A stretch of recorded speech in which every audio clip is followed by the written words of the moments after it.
I'm excited. I listened to this podcast called Out is Through, and it was featuring a friend and colleague named Dr. Felicia de la Garza Mercer. And she has some really powerful things to say that I think expand the idea of what therapy is or what a therapeutic practice is. Today, I want to get more into the ideas of psychology and psychoanalysis and kind of what's going on in the unconscious. So, why don't we just view the clip and then I'll have my response after.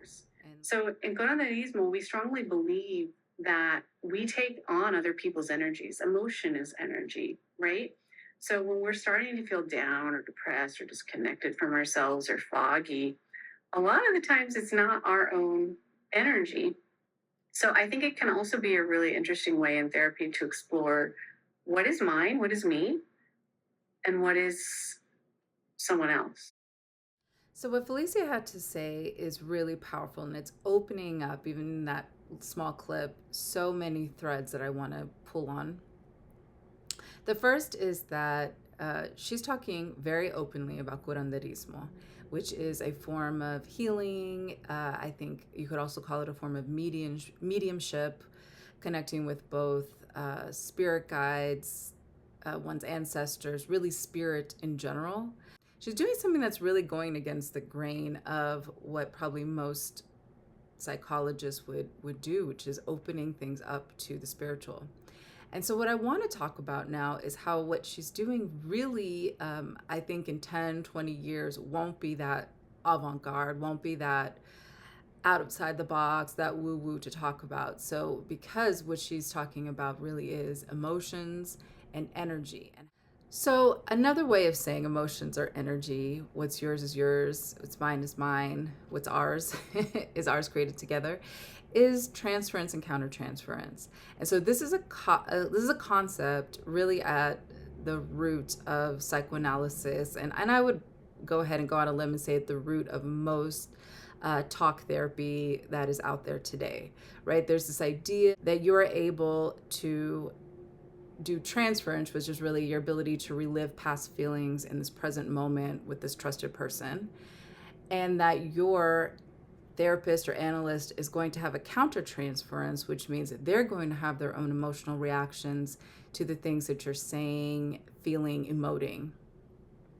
And so what we're learning as analysts is that countertransference is one of the most important and instructive pieces of analysis, right? It's a lot about deep listening and what the patient says, and it's a lot about pulling on your theory and understanding how that connects back to something that could be a little bit more diagnostic. But in reality, you're being in the moment with someone. You're asking yourself, oh, I'm really feeling super tired. I'm feeling super anxious. They're smiling and have this upbeat cadence when they're telling me this story, but I'm feeling so angry on the inside. And so the question is to ask, is there something working underneath the surface on an emotional level that the patient is denying or suppressing or repressing that they're not able to actually say and put into words yet? So that's one thing. So that would be more of an objective countertransference. And then there's the subjective countertransference, which is the story this person is telling. Maybe it's about a story about their parents divorcing, or it's a story about their kid going off to college, or something that's very like stirring for them. Is there something in my past as an analyst, or even in my present as an analyst, that is really triggering for me? And I have some kind of bias with that. So now I've got to go manage my own emotions around it. So that's what you're doing in therapy. And that's what you're doing in close relationship with others, especially your parents, your children, and your romantic partners. That transference and countertransference is happening a lot. So it's really great that she's talking about that up front and that she's expanding that into why not? Why not that be more of a spiritual encounter? Like this, I think, is also connected to how intergenerational trauma occurs when what some generations, those different feelings or patterns that they're unable to process, get passed down to the next generation. And so sometimes Spiritually, I very much believe that we have to recognize, like, oh, this pattern is passed down to me, and it's my job to break that cycle. Like, actually, like, this is not even me. These emotions have been passed down, right? Or like these patriarchal colonized beliefs have been passed down, and like the liberation in doing that as well, I feel like is so important.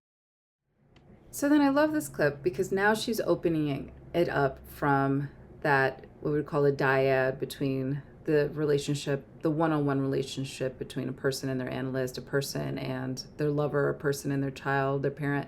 And we're opening up to that intergenerational familial experience, the patterns, the culture, the things that are just the feelings that were passed down, the loyalties that are passed down without us knowing or not knowing it.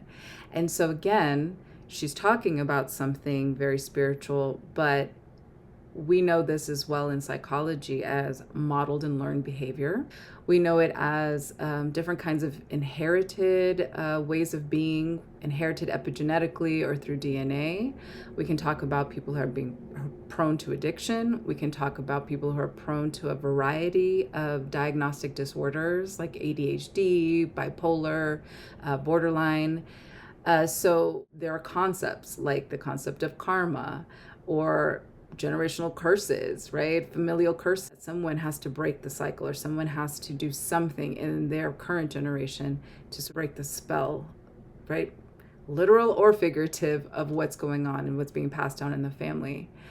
We have modes of practice to talk about this. We have family systems therapy, group behavioral theories, family constellations work, which was built off of, on the one hand, psychoanalysis, but on the other, a variety of ancestral practices that are already in existence, and thinking about going down your ancestral line and finding that point.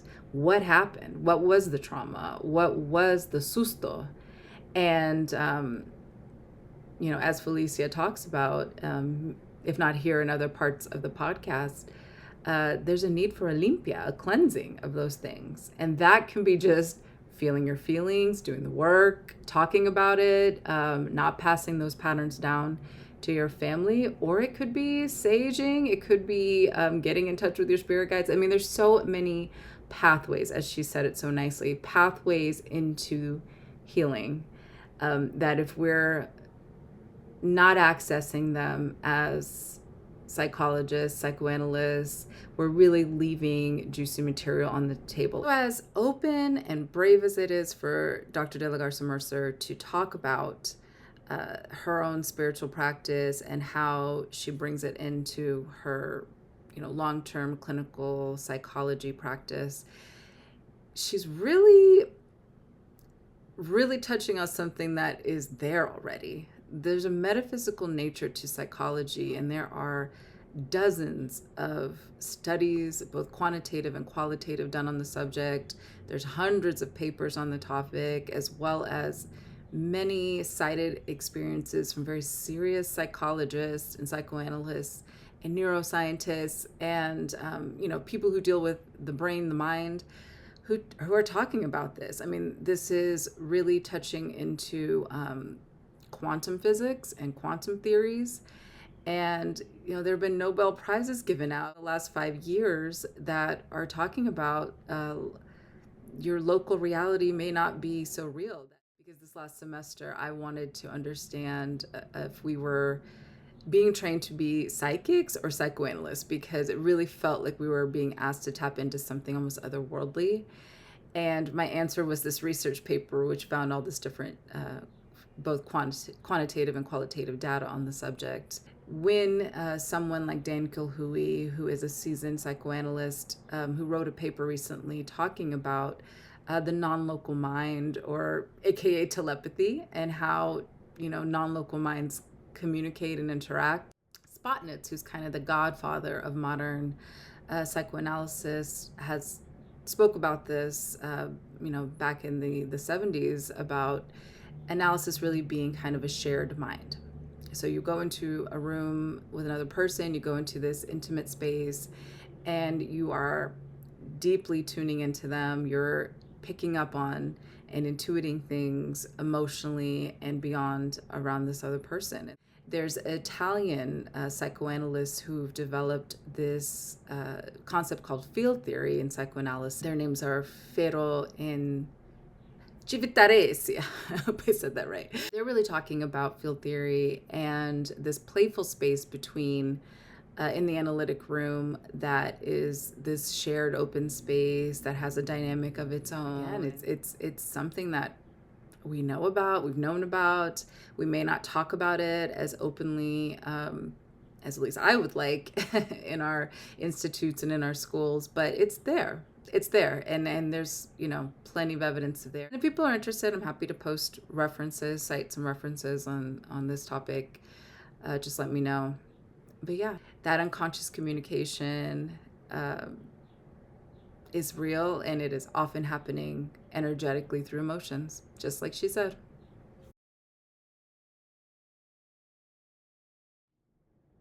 Thank you to the Out is Through podcast and to Lariosa and Felicia, who's also my friend. Hi, Felicia.